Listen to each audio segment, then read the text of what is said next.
สำหรับตอนเช้าครับนี่เราก็จะมาเวิร์กที่กับ BTC เด้อแต่กับ BTC ต้นทุนก็323323เนาะโอ้มันฮะก็หลุดแนวไปน้อยนึงเนาะตอนแนวต้านระยะยาวนี่ตอนนี้มันจากงบเท่าไหร่จาก323 323ตั้งเป้ากำไรประมาณ4-50 เหรียญนี่เนาะประมาณนี้แหละทุกคนในประมาณนี้นี่ก็โอเคแล้วโอ้เราจะเอาแนวต้านนะครับประมาณใกล้ๆนี่ก่อนมาจะค่อยๆไปเนาะโอ้สำหรับเอาเดนี้พอดีตำแนวต้านพอดีเป๊ะเลยป้าโทต้านพอดีเป๊ะเลยถ้าขึ้นต่อบ่ได้นี่ก็จะได้ขาย1 ออเดอร์เนาะขาย1 ออเดอร์จังหวะนี้เบิ่งลองเบิ่งโอ้โอ้อยากนิ่งนะเนาะโดจิน้อยเกินแต่ว่ามันพอดีแนวต้านนี่เป๊ะเลยก็เลยว่าขายออกขายไปว่าจะดูดขึ้นไปโอ้เบียกทำแนวเป๊ะเลยลุดแนวขึ้นไปลงมาต่อจังสิแหละถ้าว่าลงลุดมาแล้วลงมาแล้วนี่ก็โอกาสสูง210วินโอเคระยะสั้นนี่ก็ได้อยู่ได้เนาะตามระยะสั้นนี่พยายามจะลุดขึ้นไปได้เมื่อกี้นี่จุดนี้เนาะลุดขึ้นมาฮอตพี่แล้วก็ยังค่อยล่วงลงมาถ้าว่าลุดแนวขึ้นไปน้อยนึงเอาค่อยๆไปค่อยๆไปยังตามแนวอีกเนาะโอ้แล้วนี่สวิงสุดท้ายเอายังบอกเด้อสวิงแต่มันจงไส้นี่โอ้เน่เมื่อกี้มันคือว่าจะลงอยู่เนาะคือว่าจะลงอยู่แล้วแต่ว่ามันบ่ลงเนาะขึ้นไปเก็บปลายไส้โอ้ยมันจะลงมาต่อซ้ำถ้าลงมาต่อนี่ก็ถือว่าแนวต้านตัวนี้นี่ไส้ได้สูงแล้วนี่ลงเนาะถือว่าแนวต้านตัวนี้นี่ไส้แล้วคนแห้งสวิงมีสุดท้ายได้เมื่อกี้สวิงมีสุดท้ายเนาะดีดขึ้นไปเลยว้ามาปุ๊บที่เข้าตลาดสวิงปุ๊บนี่บ่ได้เนาะเอาก็ถือว่าเอาได้ต่อไป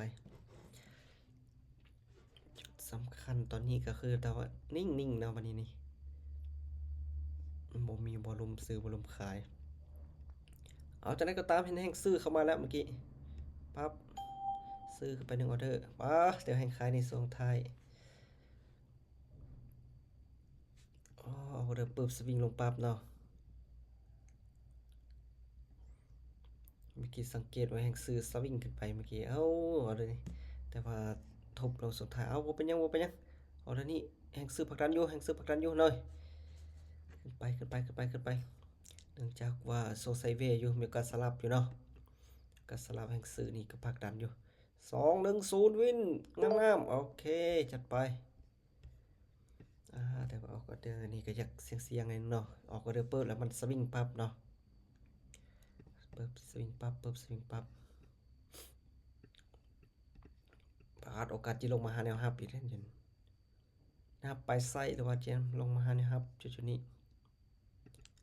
หาแนวรับไปไซต์จังเนาะลงยาวเกินเนาะทุกคนผ่านไปก่อนเอาเลยนี่นะถ้ามันลงยาวเกินนะลงหาแนวรับพอดีเลยเนาะนะครับนี่พอดีเลยดีเทคอะสวนขึ้นไปก็มีโอกาสอยู่ได้เนาะนั่นเมื่อกี้มันยังอยู่กลางๆเนาะกลางเพนี่ครับโอเคยังไม่ได้ออกเนาะจะลงเก็บไปใส่รุดเลยโทจะมาแห้งคายเนี่ยมันแห้งเกินอีกแล้วลุดลงมาเนาะโทษถือว่าลุดลงมาเลยนะครับตัวนี้เนาะมาหาเนี่ยครับระยะไกลไปได้นี่โทษถือว่าหุ่นแห้งเกินแห้งขายเทขนาดนี้เนาะโอกาสที่จะหานะครับอีก1 ออเดอร์ขายอย่าฟ้าลงเกินโอ้ย อ้ดีแท้ประมาณนี้นี่ลงมาแล้วครับพอดีเลยนี่มาแต่ว่าเรื่องนี้ค่ะก็ตามแห่งขายอยู่ปาด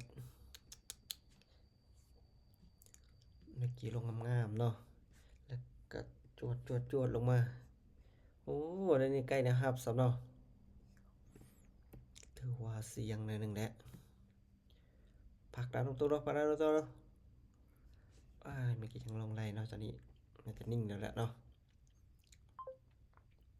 ตอนถ้าออกก็ได้ยังอยู่กลางๆเนาะป้าดแต่ว่าออกก็ได้ปุ๊บนะจวดลงมานะครับเลยเฮ็ดให้กลับตัวเนาะนี่นะถ้าเราออกออเดอร์อันประมาณ6-7วินี้มันก็เสียงในทรงนี้เนาะเสียงในทรงนี้เสียงที่มันจะกลับตัวที่ว่ามันลงไปหานะครับก่อนเอาบ่เป็นหยังเอาเดี๋ยวต่อไปก่อนก็ได้ทำเป็นโดจิน้อยๆนี่มันก็ยังบ่แน่นอนนะว่าจะกลับขึ้นไปหรือว่ามันจะลงมาต่อเนาะนี่แท้ก็มีวอลุ่มซื้อขายหน่อยหนึงก่อนก็ดีในการที่ว่าจะออกไปเนาะเป็นโดจิน้อยเกินนี่มันก็ลงมาต่อเสยผลักดันลงมาอีกเนาะผลักดันลงมาอีกจนได้เอาเดี๋ยวนี้ได้คูณเงินไปที่20เหรียญเอาเดี๋ยวนี้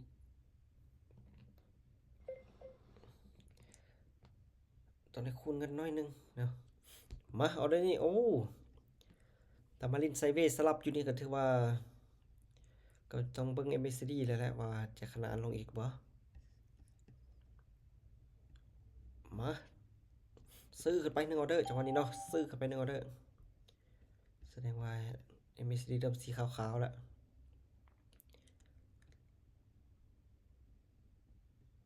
ผลักดัน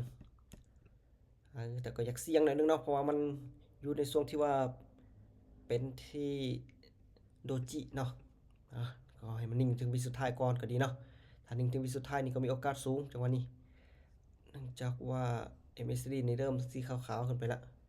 น่าจะผลักดันขึ้นไปได้ละน่าจะผลักดันขึ้นไปได้จังหวะนี้นิ่งเสมอเนาะ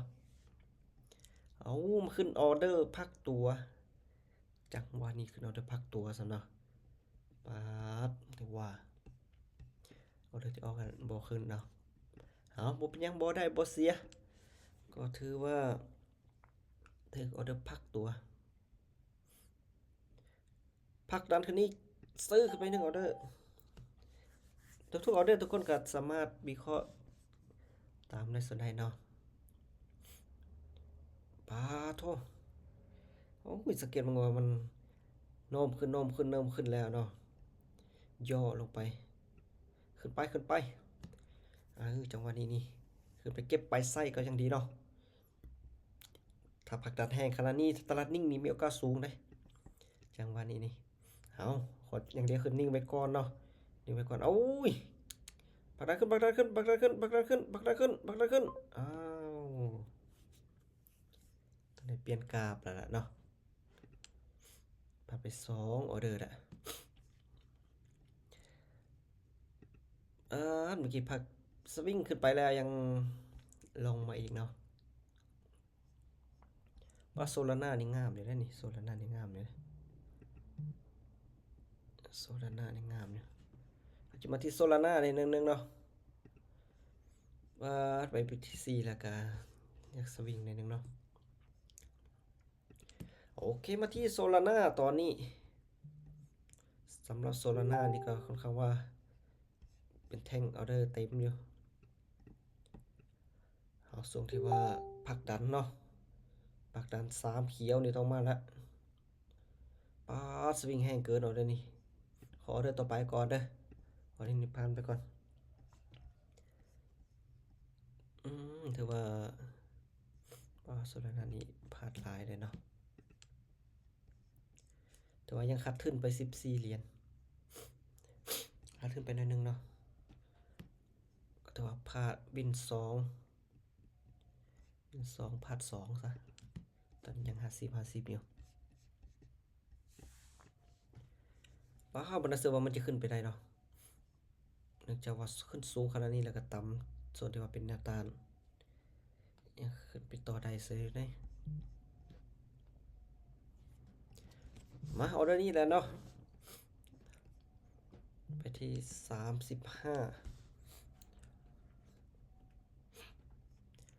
โดจิพอดีปาทวันแนวต้านจุดนี้ใส่ได้นี่ก็ถือว่าจะขาย1ออเดอร์เนาะปั๊บขาย1ออเดอร์ก่อนมันบ่หลุดบ่ไกลแนวต้านปานใดโอ้ผลักดันลงมาผลักดันลงมาผลักดันลงมามันจะงามก็งามแท้ตามเส้นราคาแล้วกลับไปกลับมาเนาะว่าที่เป็นการสวนเทรนซะบัดนี้เราสังเกตว่ามันขึ้นไปสูงเกินแล้วเนาะมันกับแห่งซื้อนี่ก็มืดไปแล้วโอเคเอาแล้วนี่จัดไปนี่สังเกตว่าแห่งซื้อมันออเดอร์นี่มันหุ้นแห้งเกินนะเนาะมันก็น้อยลงกันนะก็จึงได้ขาย1ออเดอร์เนาะถ้าว่าจังซั่นเนาะแต่ว่าถ้าเบิ่งทรงของ MACD นี่อยากโน้มขึ้นสูงเกินได้เนาะโน้มขึ้นสูงเกินถ้าขายนี่ก็สวิงขึ้นสวิงลงสวิงขึ้นสวิงลงเดินต่อไปก่อนก็ได้เนาะมันสวิงลงสวิงขึ้นสวิงลงเกินเบิ่งว่ามันจะอยู่ในโซนสลับก่อนหรือว่ามันจะพักดันขึ้นเป็นเทรนขาขึ้นเนาะถ้าพักดันหูมันส่งเป็นเทรนขาขึ้นได้นี่ก็โอเคอยู่วัฒนธรรมMACDนี่ก็ถือว่าเป็นเทรนขาขึ้นงามอยู่นะนี่ถ้าเป็นทรงเทรนอยู่เนาะทรงเทรนอยู่นะว่าจะสวิงลงทรงไทยตามจุดเก่าบ่ลงถ้าบ่ลงนี่ก็ขึ้นไปงามๆแล้ว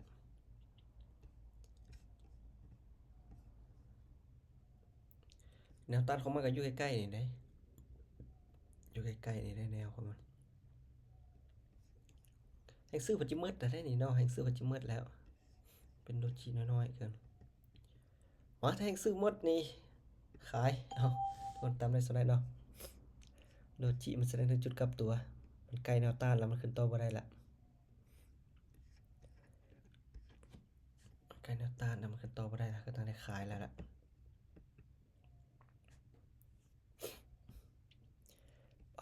มันจะขึ้นต่อโอ้ยขึ้นไปแนวต้านเซยลงมาโดจิน้อยเกินนะโดจิน้อยเกินผลักดันลงโอ้ยขึ้นไปต่อเซยแสดงว่าเราสวนเทรนกันแล้วตอนนี้แสดงว่าสวนเทรนนิดนึงละอาจจะสังเกตบางมันขึ้น2-3ออเดอร์แล้วมันจะพักตัวเนาะได้ขายมันนี้มันบ่ได้เดียวถ้าเป็นเทรนขาขึ้นตามเทรนซื้อขึ้นไปจังหวะนี้ทุกออเดอร์มันก็สวิงหน่อยนึงเทรนงามเทรนขาขึ้นงามนี่ก็ตามเทรนขึ้นไปว้ายเอาบาดออเดอร์ที่เขาขายบ่ลงเนาะออเดอร์ที่ซื้อที่ลงบ่ได้ติใกล้โซนผลักดันขึ้นผลักดันขึ้นจังหวะนี้ปั๊บบ่ขึ้นเนาะบ่ขึ้นเอาแล้วก็ซื้อออกขายกดขายออกซื้อบ่ได้ติเนาะพลาดไปออเดอร์แล้วพลาดไป2ออเดอร์เนาะกลับขึ้นไปหน่อยนึงแล้วก็สวิงลงมาต่อบัดนี้ขายออเดอร์มึงดูตามให้ขายมึงดูถ้าตัดลงมาได้นี่ก็ถือว่าโอเคอยู่พักลงมาได้3แดงโอกาสอยู่ได้3แดงนี่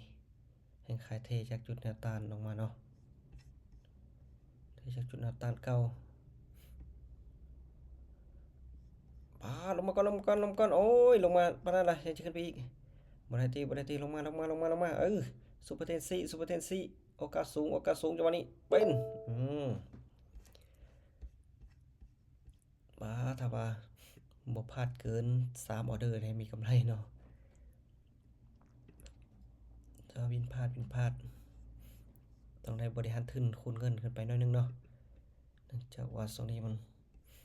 เป็นช่วงที่อยากสลับนิดนึงเอาเรื่องต่อไปก่อนกันเลยเนาะ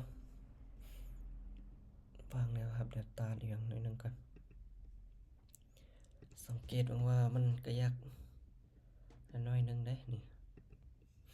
อยากจะลงมาหาแนวรับเลยลงมาหาแนวรับได้นี่ก็จะโอเคอยู่เนาะป้าแต่ว่าลงได้เดียวแล้วก็กลับกันไปแล้วอันนี้แต่ว่าโซนนี้ที่เป็นแนวรับนี่ก็ยังบ่แม่นเนาะโซนที่เป็นแนวรับนี่ก็ยังบ่แม่นครับลงมาเนินเดียวนึงก็ขึ้นไปต่อเสยเนาะโอ้ยจังหวะนี้มาอาจจะกลับขึ้นไปต่อได้อีกแล้วนี่ผลักดันป้าสังเกตว่าเมสซี่นี่พันขึ้นพันลงอันนี้ก็ถือว่าสงสัยเวแล้วแหละเนาะเอาแห่งซื้อนี่ผลักดันขึ้นไปต่อย่อลงมาหน่อยนึงนี่ซื้อขึ้นไปต่อเอาทุกคนก็ทุกออเดอร์เนาะตามได้ส่วนได้เด้อถ้ามันย่อลงมาเขาขึ้นไปต่อนี่ได้อยู่ได้ย่อลงมากลางๆนี่ผลักดันขึ้นไปต่อจังหวะนี้ขึ้นไปหาแนวปลายไส้นี่ก็ดีเนาะหรือว่าหาแนวต้านก็ยิ่งดีพอจิกลับลงมาบ่ขึ้นไปจังหวะนี้ต้องขึ้นแล้วแหละจังหวะนี้ต้องขึ้นแล้วแหละโอ้อยู่นี่มันปิด3-4เขียวได้ได้เดี๋ยวนี้ก็ต้องปิดเขียวได้เนาะ1ไว้2-1-0วินไปจัดไปอย่างสวยงามปิดซื้ออยู่นี่ขึ้นไป4ออเดอร์เขียวเนาะนี่ก็4ออเดอร์เขียวสูงสุดมันจะขึ้น4ออเดอร์เนาะแต่ว่ายังมันเทรนขึ้นงามๆอยู่เนาะซื้อ1ออเดอร์มาจังหวะนี้ขอซื้อ1ออเดอร์ถ้าว่าตามออเดอร์ประเทศขาขึ้นนี้ตามออเดอร์เทรนขาขึ้นนี้ได้ถ้าว่าพัก1ออเดอร์นี่ก็จะพักดันขึ้นไปต่อนี้ได้อยู่ได้กลับขึ้นไปขึ้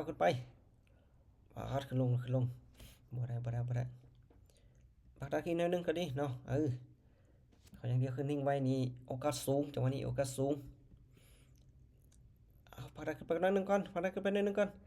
อย่าจังสั่นพักดันอีกหน่อยนึงพักดันเสมอเนาะดีขึ้นไปเขียวน้อยนึงนี่ก็วินได้นะขออย่างเดียวอย่าลงมาแดงเนาะลงมาแดงนี่พลาดไปเลยจัดขึ้นลงนะเดี๋ยวนี้จุดเก่าอีกแล้วเนาะมีโอกาสลุ้นขึ้นไปซื้อขึ้นไปเนาะได้จังหวะนี้เนาะขอซื้อเนาะได้ตามได้ส่วนได้จังหวะนี้โอกาสจะผลักดันขึ้นไปหาแนวต้านเบิ่งแนวโน้มนี่ก็ขาขึ้นอยู่มันต้องขึ้นไปต่อแล้วล่ะผลักดันขึ้นไปปาดขึ้นไปหาแนวต้านเนาะ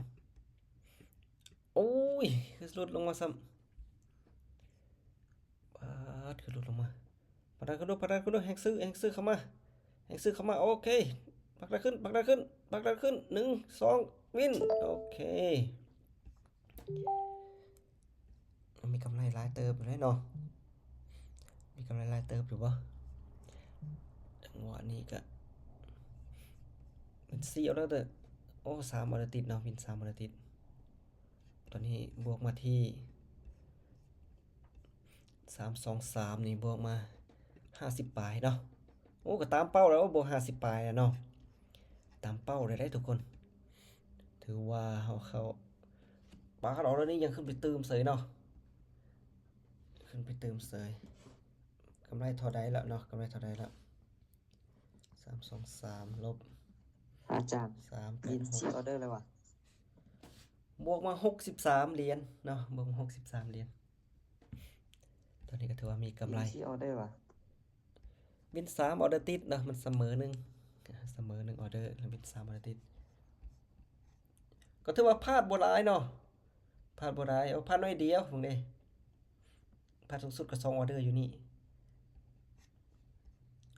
เฮาเริ่มออเดอร์นี้เนาะวิน2พาร์ท1แล้วก็เสมอพาร์ทวินพาร์ทหน่อยนึงแล้วก็วิน3ออเดอร์ติดเนาะเอากำไรที่60ปลายแล้ว63แล้วกลายเป้าแล้วพอเฮาตั้งเป้ากำไรที่450เนาะตอนนี้กำไรมา63ก็ถือว่ากลายเป้าแล้วทุกคนกลายเป้าเราจังไดก็ต้องได้พักแล้วเนาะกลายเป้าแล้วต้องได้พักแต่ว่าทุกคนจะเทรดต่อก็ค่อยๆระมัดระวังเนาะวันเสาร์วันอาทิตย์นี้มัน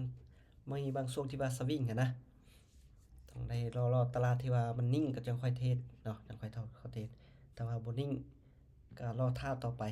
มันจะมีบางชั่วโมงที่ว่ามันนิ่งอะนะช่วงนี้ก็ถือว่าขึ้นงามอยู่ลงงามอยู่ขึ้นงามลงงามบ่สวิงปานใดนี่ก็เป็นตาเทรดอยู่เนาะแต่ว่าอยากเข้าเทรดมีตติงก็ชั่วโมงต่อไปก็มีมีตติงต่อไปอยู่เนาะสามารถเข้ามาศึกษาได้หรือว่าไปยอมหาความเสี่ยงก็จะค่อยออกออเดอร์ยอมหาความเสี่ยงบ่ได้ก็เบิ่งเป็นบทเรียนแล้วจะค่อยจอบตลาดด้วยตนเองนี่ก็ช่วงที่มันตลาดนิ่งนี่มีโอกาสกำไรกว่าเนาะโอเคเอามีกำไรแล้วก็สิประมาณนี้ก่อนได้ทุกคนสิได้พักก่อนนะเนาะมีกำไรอย่าลืมถอนเด้อวันเสาร์วันอาทิตย์นี่เน้นกำไรละถอนนะมีกำไรละถอนดีที่สุดเลยเอาขอบใจหลายทุกคนที่เข้าร่วมมื้อนี้แล้วพบกันใหม่เนาะแต่ว่าตอนแรกบ่คาเวียกกับพบกันใหม่ตอนประมาณ8โมงปลายถ้าว่าคาเวียกก็พบทุกมื้อประมาณ10โมงเนาะทุกมื้อ10โมงบางนี่เข้ามาศึกษากันเนาะ10โมงตอนสวยนี่แหละโอเคเอาขอบใจหลายทุกคนนะพบกันใหม่เด้อพบกันใหม่กำไรเลยลมถอนเด้อ